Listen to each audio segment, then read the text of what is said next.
You're about to watch a Trains Newswire video. If you enjoy what you see, consider watching some of our other full-length videos. Hotspots, Horseshoe Curve, Tehachapi, Chicago Racetrack, and more. Locomotive, the video companion to our best-selling special issue. And a special collection from documentary producer Rich Luckin. All these and more are available from our website, kalmbachhobbystore.com.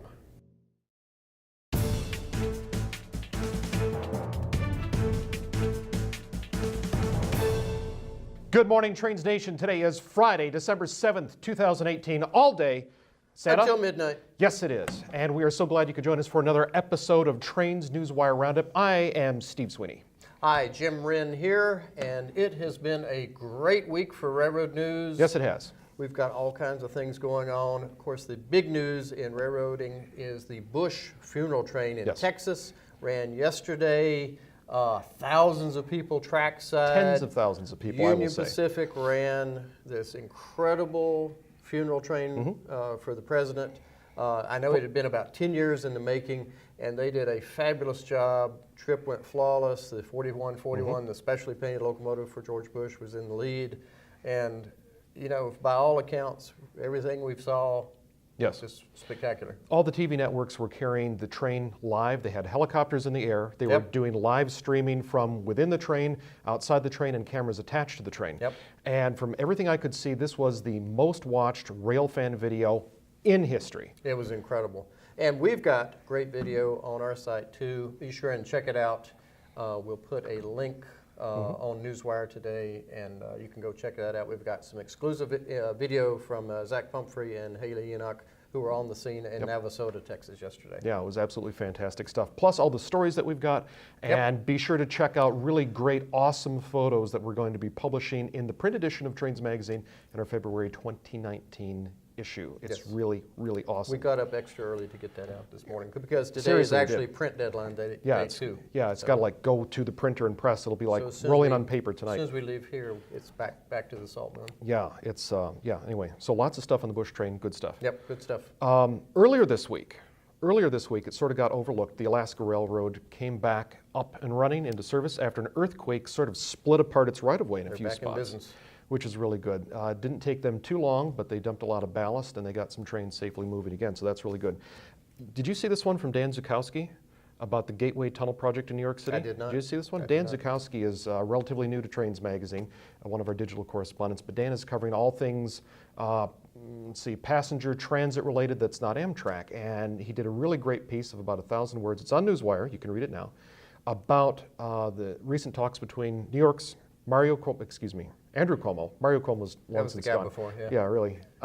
And President Donald Trump. And just because they had conversations about the Gateway project that's worth billions and billions of dollars to improve flow between New York and New Jersey, doesn't mean it's going to happen.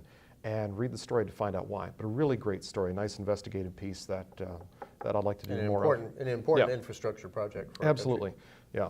So really, really big stuff. Back to Union Pacific for a second. Union Pacific has announced, or at least Bill Stevens has a story on Union Pacific's announcements, that they are ahead of schedule on precision scheduled railroading. Did you see this? I did. That's pretty cool. That's pretty cool. But they're not being disruptive. It's hard to do that and not be disruptive. They actually got kudos. They actually got kudos from the Surface Transportation Board, which has been following them closely. That doesn't happen. No, it doesn't. It does not happen. It's usually come see me please on your homework, but this one was a good job with a gold star. So also Union Pacific's CEO Lance Fritz defends hump yards. I saw that. Despite precision scheduled building that brand new one in Hearn, Texas. Yeah. And he says, no, they're part of the mix. We got to have them. Yeah, he said that there's an interesting number, and this came up over and over again in one of Bill Stevens' stories.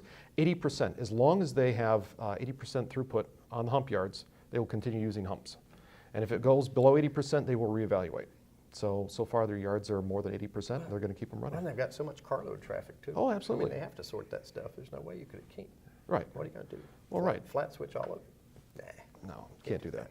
Can't do that. Anyway, I've been hogging up some time. What do you got so far? You know, it's funny.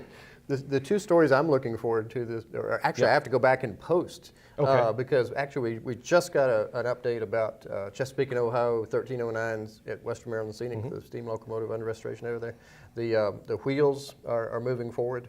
The engine's been steamed, and now it's time to put the wheels under it. Okay. So wheels are just about done, so I've got to go back and get that ready. And then our West Coast correspondent, Martin Hansen, big shout out to Martin. He's involved in the restoration of the Skookum steam locomotive, which we're chartering have a photo charter with in March, and they just finished working out all the bugs on it and got it running under its own power now. That's wonderful. So that's a cool So thing. the Year of the Articulateds is shaping up. This is good. My vision for 2019, the Year of the Articulateds is coming. See it in a theater near you, or Sounds trackside. good. That's really cool. I got one last thing. Yep. I got one last thing. It's kind of sad. I did get to see this in person just once at the Philadelphia's 30th Street station.